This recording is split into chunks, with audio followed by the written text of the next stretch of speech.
दोस्तों नमस्कार। रंगों के पावन पर्व होली की आप सभी साथियों को ढेर सारी शुभकामनाएं। और ये त्यौहार आपके और आपके परिवार में रंगीन खुशियों की सौगात लेकर आए, यही मेरी आपके प्रति प्रभु से विनती है। तो आइए आज की इस क्लास में एचटेट का मॉडल पेपर 10वां हल करेंगे। पहले हरियाणा जीके का पार्ट रहेगा और फिर हिंदी का। तो आइए, पहला प्रश्न क्या है? हरियाणा में पंचायती राज का मध्य स्तर क्या है? पंचायती राज के 3 स्तर होते हैं। पहला स्तर यानी कि सबसे बड़ा, यानी कि उच्च स्तर भी कह सकते हैं, जिला परिषद हो जाएगा। मध्यम स्तर कौन सा हो जाएगा? पंचायत समिति। और निम्न स्तर का हो जाएगा, क्या हो जाएगा? ग्राम पंचायत। ठीक है, तो इसका ऑप्शन क्या हो जाएगा? इसका ऑप्शन नंबर ए सही हो जाएगा। नेक्स्ट है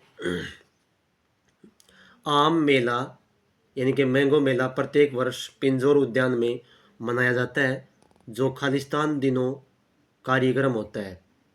यानी कि ये पूछ रहा है कि कितने दिनों तक चलता है ये मेला। तो ये मेला जो है 2 दिनों तक चलता है। ठीक है ना, 2 दिन तक ये मेला चलता है, इसका 2 दिन कार्यक्रम होता है।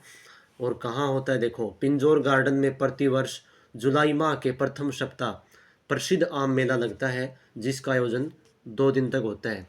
काली माई का मेला बता दिया इसने, पंचकुला में। वैशाली मेला भी पंचकुला में लगता है। राजा हर्षवर्धन खालिस्तान के पुत्र थे। कृष्णवर्धन, राज्यवर्धन, चंद्रवर्धन, प्रभाकर वर्धन। तो हर्षवर्धन जो थे वो प्रभाकर वर्धन के पुत्र थे।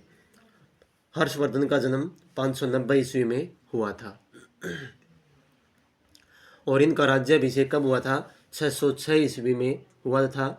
647 ईस्वी में क्या हुआ? 647 ईस्वी में इनकी मृत्यु हो गई थी। हर्षवर्धन की राजधानी थानेसर थी। ये प्रश्न पूछा गया था भाई एक बार, थानेसर।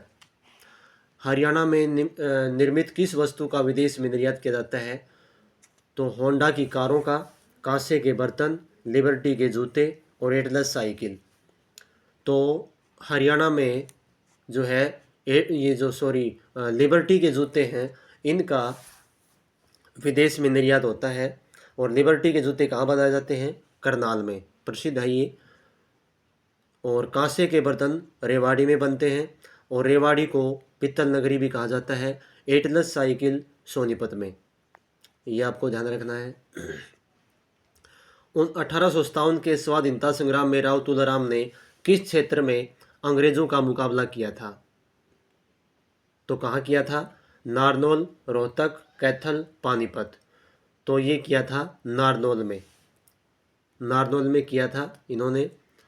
1857 की क्रांति से रेवाड़ी का नेतृत्व राव तुलाराम व गोपाल सिंह ने किया था। राव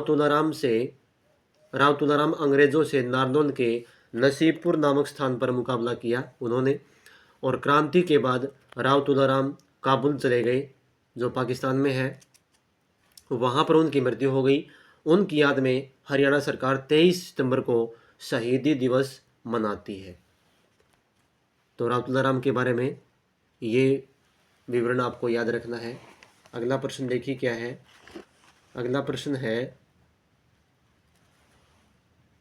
हरियाणा का पहला वेलोड्रोम कहाँ स्थापित किया गया था? पहला वेलोड्रोम, तो ये कुरुक्षेत्र विश्वविद्यालय में, महर्षि दयानंद विश्वविद्यालय में, चौधरी देवीलाल विश्वविद्यालय और गुरु जम्बेश्वर विश्वविद्यालय।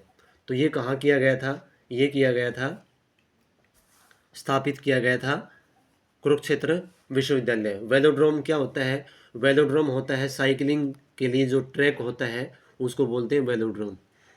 हरियाणा में किस स्थान पर अंतर्राष्ट्रीय फल एवं सब्जी मंडी विकसित की जा रही है? तो हरियाणा में लोहारू भिवानी, डबवाली सिरसा, कालका पंचकूला, गन्नौर सोनीपत। तो ये थोड़ा पुराना प्रश्न है। अब लोहारू भिवानी में भी जो है शुरू की जा रही है ये, लेकिन उस समय गन्नौर सोनीपत ये आंसर था इसका। ठीक है ना, आगे देखो। अंतर्राष्ट्रीय फल और सब्जी मंडी गन्नौर सोनीपत में विकसित की जा रही है।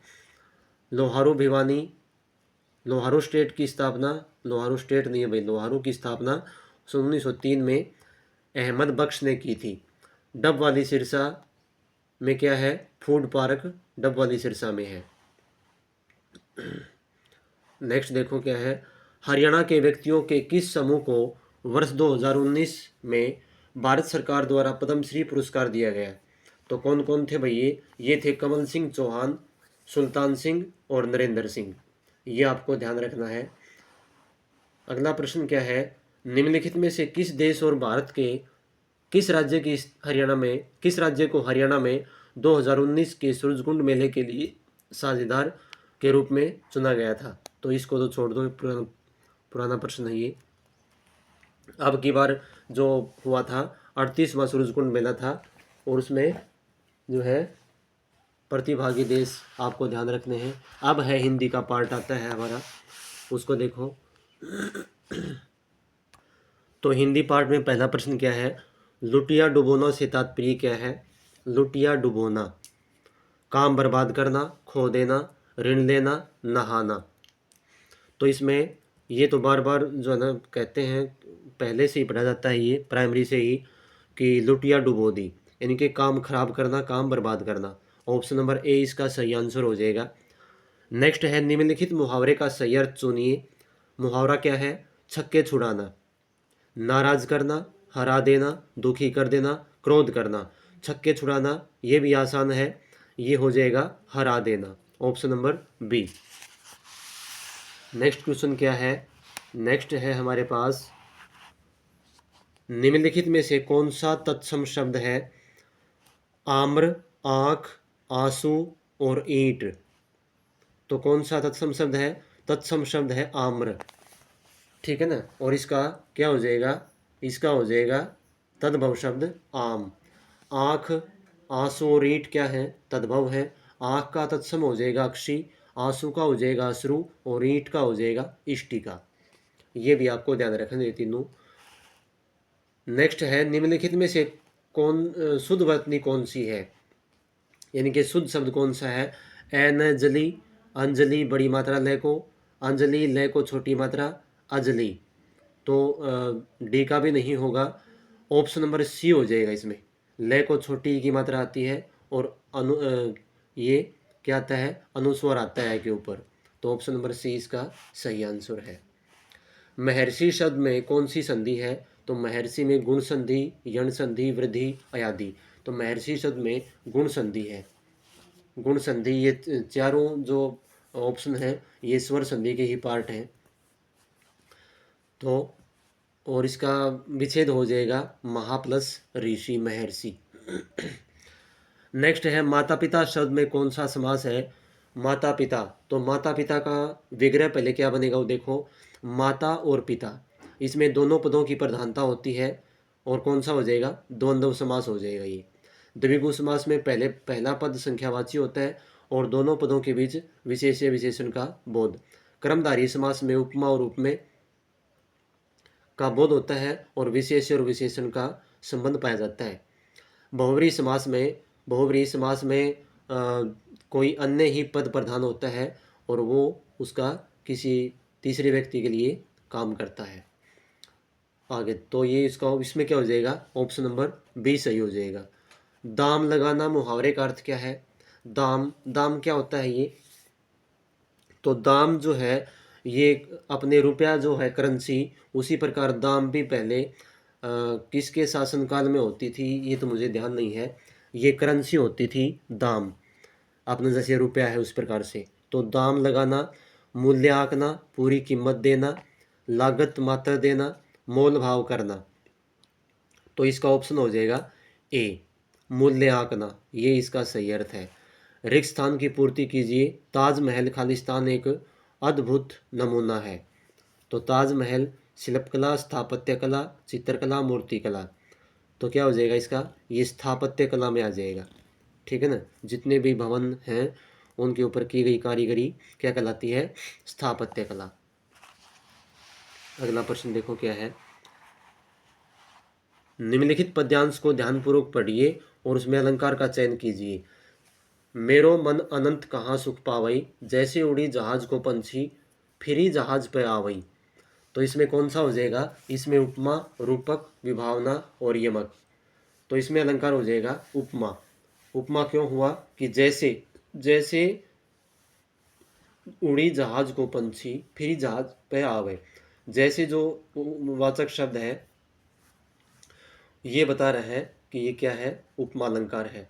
लेकिन जैसे उत्प्रेक्षा में भी आता है, और वो उत्प्रेक्षा में जैसे यहाँ बन तो उत्प्रेक्षा अलंकार ही रहा है, जैसे उत्प्रेक्षा में भी आता है उपमा में भी आता है। फर्क क्या है, जहाँ क्रिया के तुरंत पहले जब जैसे आएगा तो वहाँ उत्प्रेक्षा होगा, नहीं तो उपमा।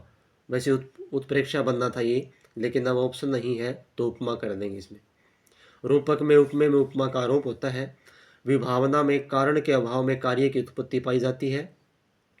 यमक में दोष, यमक में जो है शब्द या शब्दांशों की आवर्ती होती है और उसका हर बार अर्थ भिन्न पाया जाता है। आगे देखो भाई, ये भी आपको ध्यान रखने हैं। अशुद्ध वर्तनी कौन सी है, श्याम, सम्मान, सुसमृद्ध और स्थिविर। श्याम भी सही है, सम्मान भी सही है, सुसमृद्ध भी सही है, स्थिविर ये गलत है। स्थिविर नहीं होता, ये स्थावर होता है, स्थावर, ठीक है ना। आधा सह था वह और रह। तो ऑप्शन नंबर डी सही हो जाएगा इसका। कर्ण को अधिरथ सूत कहा जाता है। अधिरथ का अर्थ क्या है, तो अधिरथ का अर्थ क्या होता है, रथ को हाँकने वाला, रथ बनाने वाला, कोषाध्यक्ष या चौकीदार। तो इसका अर्थ होता है रथ को हाँकने वाला, ठीक है। ऑप्शन नंबर ए सही हो जाएगा। शुद्ध वाक्य का चयन कीजिए। माँ बच्चे को दूध दाए से पिला रही है। माँ बच्चे को दूध दाए से पिलवा रही है।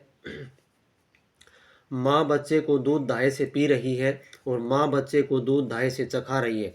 तो इसमें ऑप्शन नंबर बी सही हो जाएगा। माँ बच्चे को दूध दाए से पिलवा रही है, और यहाँ प्रेरणार्थक क्रिया का भी ये एग्जाम्पल बन रहा है, ध्यान रखना। तो ऑप्शन नंबर बी सही हो जाएगा। निम्नलिखित में से कौन सा शब्द असुर शब्द का विलोमार्थक है। असुर का पूछा है, देवता, सुर, यक्ष, मानव।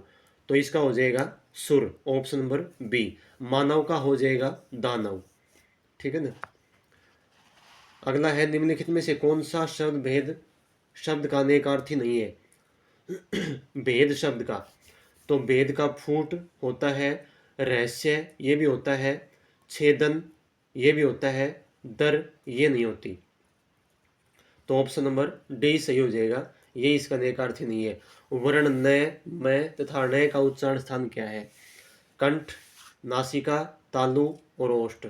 तो न, ण, मैं ये पंचम वर्ण सभी नासिका से ही बोले जाएंगे। ऑप्शन नंबर सी सही हो जाएगा। नेक्स्ट देखो भाई क्या है, निम्नलिखित में से कौन सा शब्द स्त्रीलिंग है। तो स्त्रीलिंग पंख, पंछी, पंक्ति, पक्षी।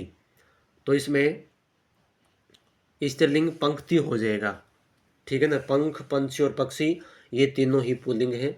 ऑप्शन नंबर सी स्त्रीलिंग है। खालिस्तान की पूर्ति कीजिए। भारतेंदु हरिश्चंद्र को हिंदी साहित्य में आधुनिकता का प्रवर्तक खालिस्तान माना गया है। कवि, साहित्यकार, नाटककार, कथाकार। तो ये ऑप्शन नंबर बी हो जाएगा, ये साहित्यकार है। राजा भारतेंदु हरिश्चंद्र साहित्यकार माना गया है इनको। बादलों के समूह को क्या कहते हैं, राशि, गुच्छा, घटा, अंबार। तो बादलों के समूह को आप सभी को ही पता है कि घटा कहते हैं। घटा, घटा का मतलब ये कम होना नहीं, घटा मतलब बादलों की घटा। निम्नलिखित अनेक शब्दों के बदले एक नया शब्द लिखिए। नपा तुला खर्च करने वाला, कृपण, मितभाषी, मितव्ययी, कंजूस। तो ऑप्शन नंबर ए और डी, तो ये एक दूसरे के पर्यायवाची हैं, कृपण और कंजूस, ठीक है। ये तो होंगे नहीं। मितव्ययी होता है, ये क्या होता है, मितव्ययी, सोच समझ कर खर्च करने वाला। मितभाषी होता है बहुत ही कम बोलने वाला, ठीक है ना, कम बोलने वाला मितभाषी। नास्तिक शब्द का सही अर्थ क्या है, तो जिसका कोई अस्तित्व ना हो, ईश्वर पर विश्वास करने वाला, ईश्वर पर विश्वास नहीं करने वाला। तो ईश्वर पर विश्वास नहीं करने वाला जो होता है वो नास्तिक होता है, और ईश्वर पर विश्वास करने वाला आस्तिक। कैची किस भाषा का शब्द है, तुर्की का, पश्तो, जापानी, अरबी। तो कैची जो शब्द है वो विदेशी भाषा का शब्द है, और विदेशी कौन सी? तुर्की भाषा का शब्द है। ऑप्शन नंबर ए सही हो जाएगा। निम्नलिखित में से कौन सा शब्द तद्भव है? बांझ, लक्ष्य, लज्जा और मगधी। तो इसमें कौन सा हो जाएगा? इसमें जो तद्भव शब्द है तो वो बांझ हो जाएगा, ठीक है ना। लक्ष्य, मगधी, लज्जा ये सभी क्या है? तत्सम शब्द हैं। आगे देखो कौन सा है, एक और रह गया। उद्गम शब्द में कौन सा उपसर्ग है? उद्गम में कौन सा हुआ? उत, आ, अति और उद। तो उद्गम शब्द में कौन सा हो जाएगा? उद उपसर्ग है। तो साथियों ये थी आज की क्लास। कैसी लगी बताया करो कमेंट सेक्शन में, अपने साथियों को शेयर किया करो। तो आज और कल जो है ना होली खेलिए मज़े से अपने परिवार के साथ, अपने मित्रों के साथ। मिलते हैं जल्द ही एक नई क्लास में। धन्यवाद। जय हिंद, जय भारत।